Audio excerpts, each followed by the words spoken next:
तर निवडणुकांनंतर मराठी माणसाविरोधात दंडेलशाही सुरू आहे असं राज ठाकरे म्हणतात। महिलांवर अत्याचार वाढतायत, महागाईनं लोक होरपळली आहेत। नववर्षाच्या शुभेच्छा देताना राज ठाकरेंकडून राज्यातल्या समस्यांवर हे भाष्य करण्यात आलेलं आहे। महिलांबाबतच्या तक्रारींसाठी संपर्क कक्ष पक्षाच्या कार्यालयात सुरू करा असे आदेश देखील त्यांनी दिलेले आहेत। आपल्या शाखा कार्यालय पुन्हा एकदा लोकांसाठी खुली करा असे आदेश राज ठाकरेंनी कार्यकर्त्यांना दिलेले आहेत। नवीन वर्षाच्या शुभेच्छा देताना राज ठाकरेंचे कार्यकर्त्यांना हे आदेश आहेत। तर लवकरच मी सविस्तर बोलेन, अधिक व्यापक दिशा देईन असंही राज ठाकरे म्हणाले। नवीन वर्षानिमित्त राज ठाकरेंनी कार्यकर्त्यांना संदेश दिलाय। विधानसभेच्या निवडणुकांनंतर मराठी माणसाविरोधात दंडेलशाही सुरू झाली आहे। मराठी माणूस फक्त मतदानासाठी वापरला जातोय हे वास्तव अधोरेखित झालंय। राज्यातले दोन समाज जे दोन्ही मराठी भाषिक पण त्यांच्यात संघर्ष पेटलाय।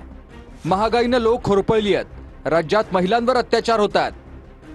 महिलांबाबतच्या तक्रारींसाठी पक्षाच्या कार्यालयात कक्ष सुरू करा। महिलांच्या तक्रारी नोंदवून घेतल्या जात नसतील तर पाठपुरावा करा। तरीही काही घडलं नाही तर हात मोकळे सोडून नराधमांना चांगलं फोडून काढा।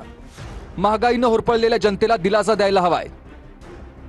यासाठी साठेबाजी होत नाहीये ना हे पाहून त्याची सूचना संबंधित खात्यांना करा। शेतकरी आणि ग्राहक यांच्यातील दुवा बनवण्याचा प्रयत्न करा। थोडक्यात आपल्याला शाखा कार्यालय पुन्हा एकदा लोकांसाठी खुली करा।